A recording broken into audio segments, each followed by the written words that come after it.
If we can learn to really detach from that, if we can learn how to focus on where exactly our new identity, right? That really allows you to let go of that victim mentality, which is not helping you grow. And at the very, very least, it is something that is holding you onto the past. What's going on, guys? Welcome to our podcast, Walking Manifestor. I am your host, Alexa Peña. And in this podcast, I am on one mission and one mission only, and that is going to help you awaken your truest and highest self. Embrace and embody your true power and help you elevate to a completely new consciousness. A transformational journey with the Walking Manifestor you are born to be. This is how I manifested my first house, and my hopes in this video is to give you a 6-step blueprint to really help you in that journey of manifesting your first dream. Now, I'm going to be sharing with you what I did to manifest my very first house, and you can apply this to whatever it is that you're trying to manifest in your life, okay? We're going to make it super simple, and we're going to get deep into why it is that each one of these points helped me in my journey. And this is coming from somebody that, again, had nothing at one point in her life, okay? I didn't have money growing up. I grew up with my grandparents in a storage room. I didn't have my parents. All the little things that I kept telling myself for such a long time that actually were true were the reason why I wasn't manifesting more. So I hope this video, this conversation can really help you understand what you might be subconsciously holding on to that is keeping you from reaching your manifestation. So let's get into it. The first thing is I had to stop being the victim in my life. And I know this is going to maybe trigger you at a certain point because I was triggered when I used to hear people talk about how I should just keep going and I should just move on and life is just, this big situation that you have to navigate toward and through and, above and all these other things. But I didn't really understand what they meant when they would say stop being a victim. And to be quite honest with you, I didn't really have a lot of role models to look up to when I was growing up. So all the things that now I'm going to share with you were things that I learned later in life that I changed when I was in my 20s, 21s, around there, that helped me manifest the things that I was able to manifest. So when I tell you that I had to stop being the victim in my life, I genuinely mean that. I had to stop associating with everything that was wrong, from the fact that I felt like I had no money, which was true, but I had to stop associating with that. I had to stop associating with the fact that I didn't have parents, and I always would hold on to that. I remember looking at other people that had families, and I kid you not, the thoughts that I would have were geared around, well, the reason why they're successful is because they have a mom and a dad, or, well, the reason they're successful is because they have siblings amongst each other, and that's the reason why they do so good, because they have somebody to talk to and they have somebody to look up to and they have somebody to, role model. I always held on to that belief. I also used to associate the fact that I didn't feel pretty. I didn't feel beautiful. I was so overweight when I was 8 years old because of all the stress that I went through. And I remember that I would get bullied and I just would hold on to this victim mentality geared around, for me, everything's always going wrong and this is just what my life is at this time in my journey. And the thing that I really noticed that shifted, the first thing that really trickled onto everything else, was that I stopped playing a victim in my life. I had to realize through doing a lot of deep discovery, through reading books, through a lot of the things that I'm going to share with you right now, but I had to realize that that identity was no longer serving me. And just like a phone needs an update, just like a phone needs an iOS system update, right? It's the same thing that we need to go through. Think about this. Your paradigm is conditioned by a series of events that have almost exclusive control over your habitual behavior. What does that even mean, Alexa? It means that all the stuff that you've gone through, all the noise that you've gone through, all of those things that your parents said, or that the people that raised you said, or the people that you were around you said, were literally programming you. Let that sink in for a second, because when I first heard about this, I was like, I can't believe that I have been living my life based off what other people have made me believe I need, or made me believe that I want,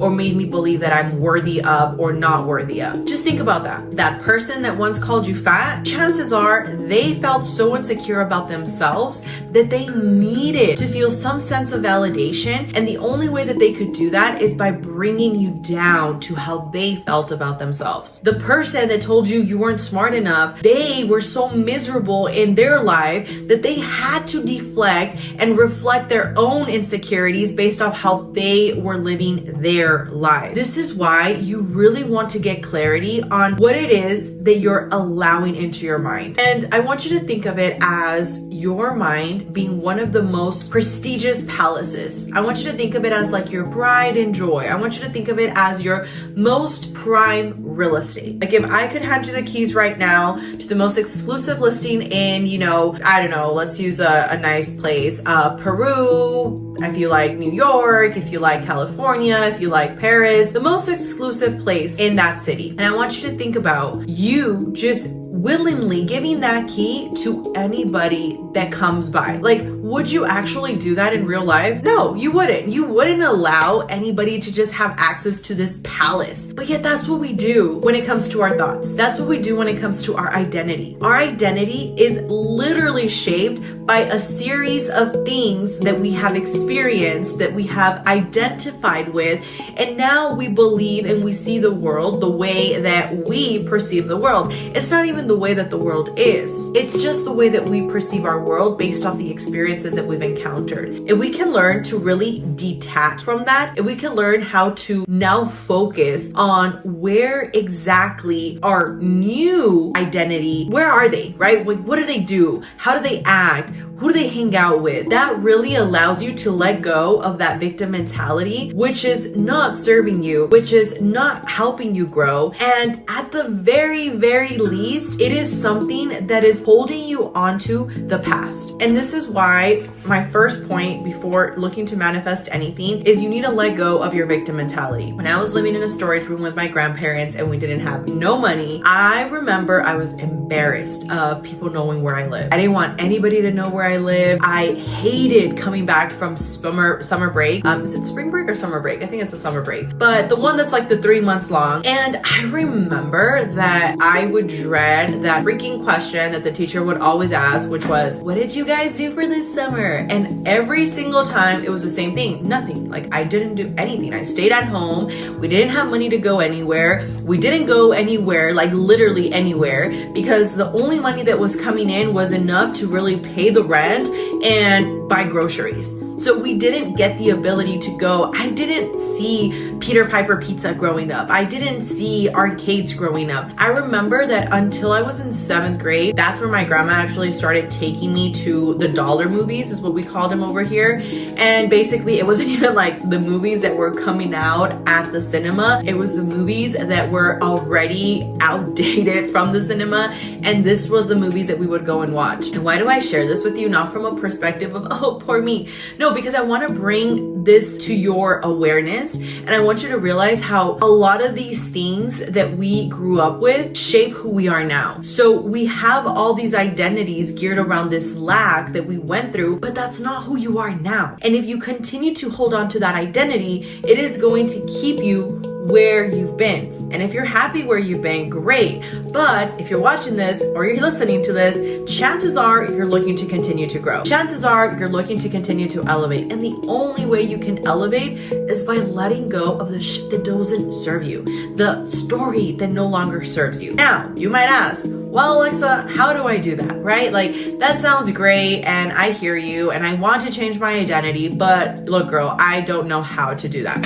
Okay, this is where my step number 2 comes into play. My step number 2 is that in order for me to manifest my first house, I really had to create new habits. I had to make sure that I started actually going to work, right? I got my first job when I was 15 years old. And at that time, I didn't know anything about any other opportunity other than what I saw my family do. My grandparents were basically they did warehouse work. So they were working at this warehouse where they would assemble the parts to racing cars. And it sounds pretty cool, but it wasn't. It was underpaid. They were stressed out. It was overwhelming for them. And I didn't know anybody successful in my life. Like, I genuinely didn't know anybody successful in my life. At that time, I wasn't even on YouTube. I wasn't aware that there was another world that existed. When you can understand that the only way you can let go of that old identity is by creating new habits, you are already so further away from the rest of the people that are in this lack mentality and that are willing to stay in that lack mentality. So something that I had to start doing is I got the job. I started making sure that I was hanging out with different people. Now, if I'm being very honest with you, my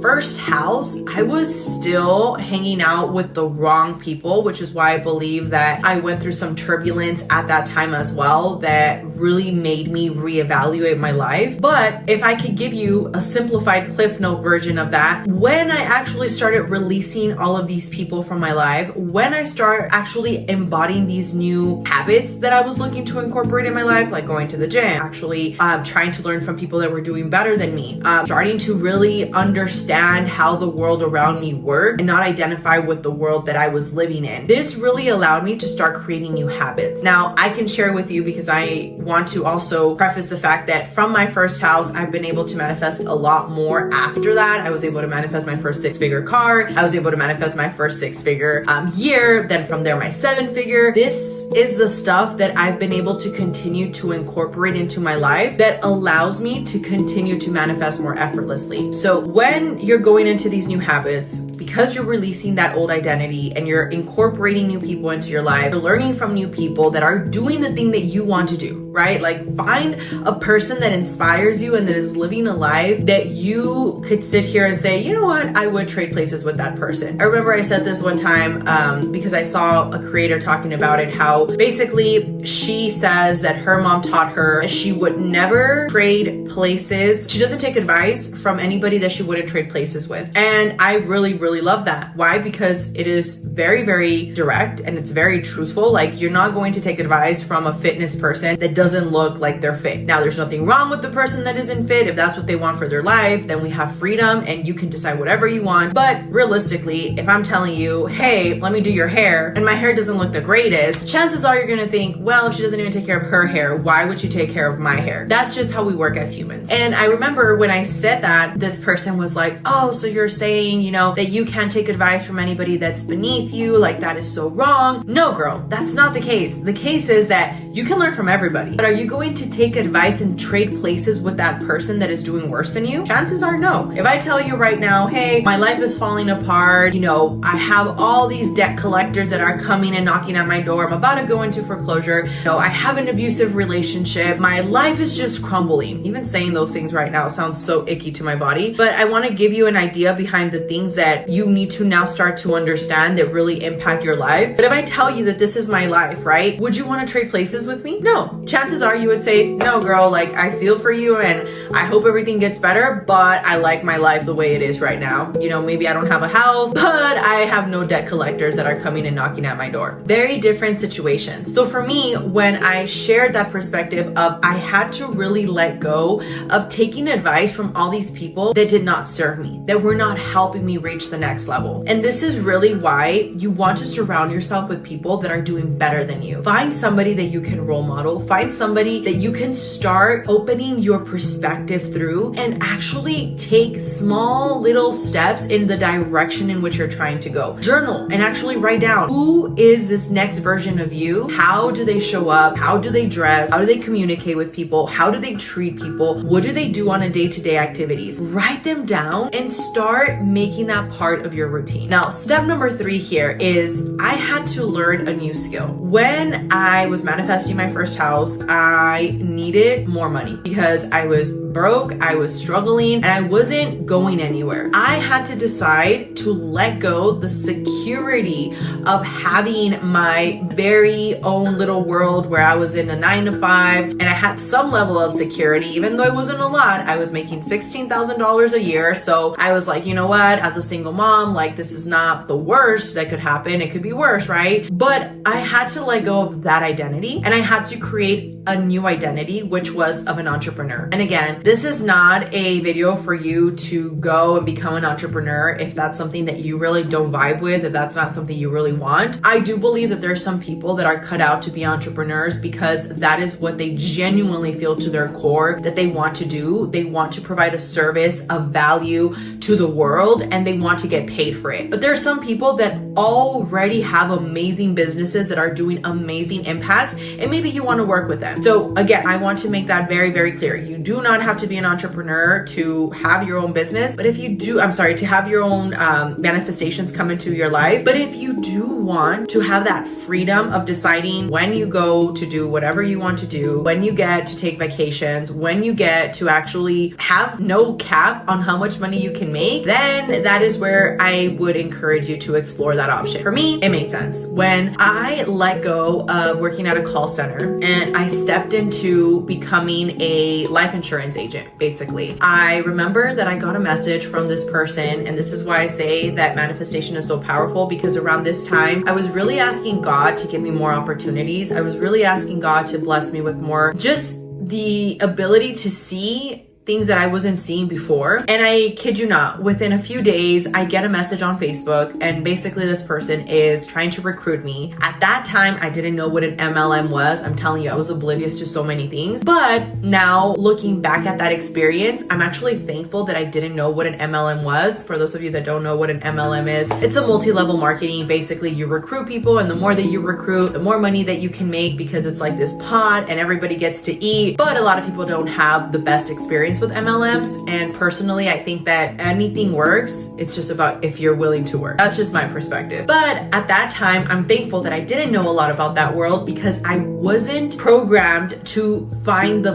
flaws in that opportunity. I was just programmed to seek for an opportunity, and because of my ignorance and because of my upbringing and not knowing any better, I just dove headfirst into this opportunity. I went and I interviewed with the guy. He told me how much it was going to be to get started. I was so excited. I remember I called my grandma and I was like, Grandma, it's gonna be $150 that I'm gonna have to pay, but I'm gonna be able to get my license and I'm gonna be able to start selling life insurance and everything's gonna be so great. They told me they're making so much money. I was just head over heels for this, and I was so excited. This is why when you're looking to manifest something, the less that you prepare in terms of all the little logistical things, personally, I think that it's easier that way, because when I focus too much on everything that I need to do in order for this to actually happen, I get paralysis analysis. So for me, I just took the first step, and then from the first step, I figured out what was the next step. I got my license, I did the test, I got my fingerprints, then I started, role playing, then I started actually learning more about leads, then I started actually learning more about sales appointments and going to the property. I took one step at a time, but I didn't sit there and was like, okay, tell me everything that I'm gonna have to do. Because a lot of the times when we're so attached to the outcome, we actually push our manifestation further. So at that time, again, I had to learn a new skill. Now, my fourth point here is practice gratitude. Whatever you're looking to manifest, if you can start incorporating gratitude into your life every single day, I promise you it is going to be that much faster for it to show up in your life. Why? Because when you're focusing on lack, when you're focusing on everything that you don't have, and I've talked about this book before, Becoming Supernatural by Dr. Joe Dispenza, highly recommend this book. But essentially, it has been scientifically proven that we create an electromagnetic field around us. This electromagnetic field is actually created by our thoughts, our feelings, and our emotions. So think about it like a radio, and you've probably heard this example, but I'm gonna say it again. Let's say you're tuned into Power 102, right? And you wanna listen to some hip hop music, but then you are tuned into the rock station. You're not going to hear your hip hop music, or you're not going to hear your country music, or you're not going to hear your classical music on Power 102, right? You're tuned into 94.3, therefore you're going to get whatever is playing on the station of 94.3. It is the easiest way for you to understand this. And back to the example that I mentioned earlier with the identity, when you're so protective of this prime real estate that you have and you don't just let anybody in, you're not allowing them to start sowing some seeds into your brain, which is programming you even further. Like when I started real estate, I remember that at that time when I left the life insurance because I saw the new opportunity, and I've been doing now real estate since I was 21 years old. I'm about to be 29 this year.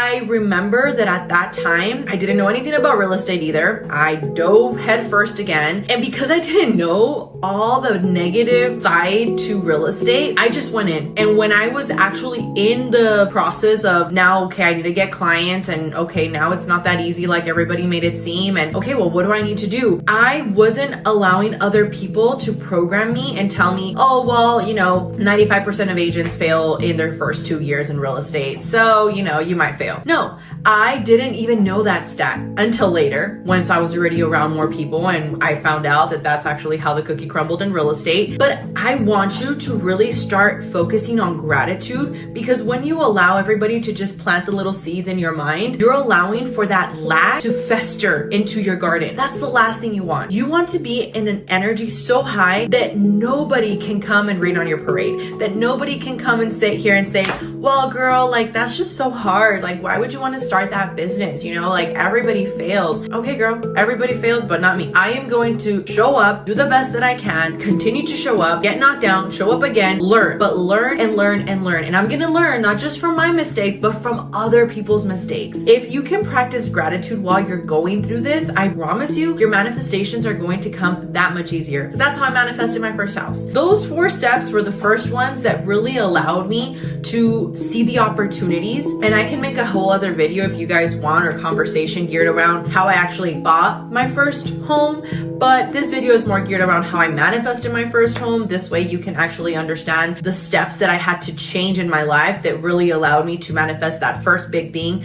or at least for me, it was a huge thing. So the 5th point that I want to make is be mindful of the fact that money is a tool versus the scarcity thing that we are no longer able to continue to generate more of it. I had such a scarcity mindset because of everybody that I've seen growing up. Everybody talked about how money is so hard to come by, and rich people are so mean, and only the rich get richer. All these perspectives that for me, when I would hear about money, I always saw it as this very complicated thing to bring into my reality. Now, what I've done with my kids is I tell, well, my youngest is 4 barely, so he can't really understand everything, but he hears the conversations that I have with his brother. And I tell my son, I'm like, okay, how can you earn more money? What are the things that you can do today to earn more money? What are the things that you can do to learn and to incorporate into your life that can help you receive more of the money that you're trying to receive to buy yourself that toy? These things are programming him to understand that money is actually not something hard. It is just something that he has to be willing to provide a value for in exchange for this return. If you can understand this is going to really help you in your manifestation, because a lot of people get so stuck with everything that they don't have that it continues to generate more lack, and they always stay in that vibration. And my last point is going to be to let go, let God guide you, but continue to show up. I hear a lot of people that say, well, God willing, I'll use an example for my business in real estate. I have been blessed to have been able to assist over 1,000 families at this point in my journey. And one of the things that I've heard from the people that are not successful in purchasing real estate sometimes is because they say, well, if God wants it to be, it will be. But then the lender is telling them, hey, you need to start working on how much money you're spending. You need to start working on your credit. You need to start working on how much times you're going out. And you need to start working on how much money you're keeping in your bank account so you qualify to buy a home. Those are not things that God is going to come and do for you. Those are things that you need to do for yourself, that you need to show up to do for you. Nobody is going to come and save you. However, if you work with trusting God and showing up for yourself every single day, this is how you slowly start moving the needle forward. This is how you get closer to what you're looking to manifest in your life. And I promise you, if you can incorporate these 6 things into your life, you are going to manifest anything you want. This is where really you bring everything together. And a big one that I think I should mention here as a bonus is internal work goes hand in hand with everything that you can hold. And what I mean by internal work is not sitting there and talking about all the bad stories and all the trauma and all the no.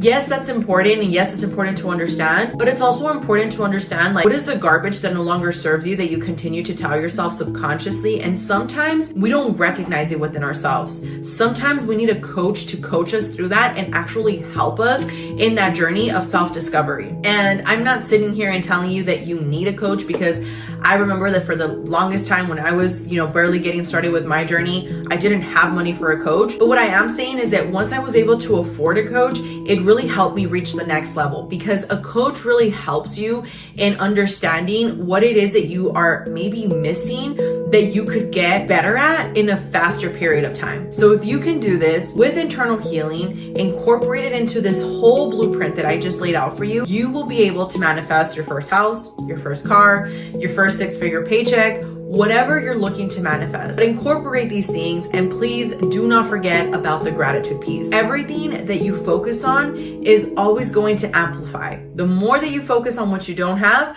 the more that you're going to attract that into your life. So with that being said, thank you for watching today's episode. Thank you for listening for those of you that are on the podcast, and I will talk to you guys on the next one.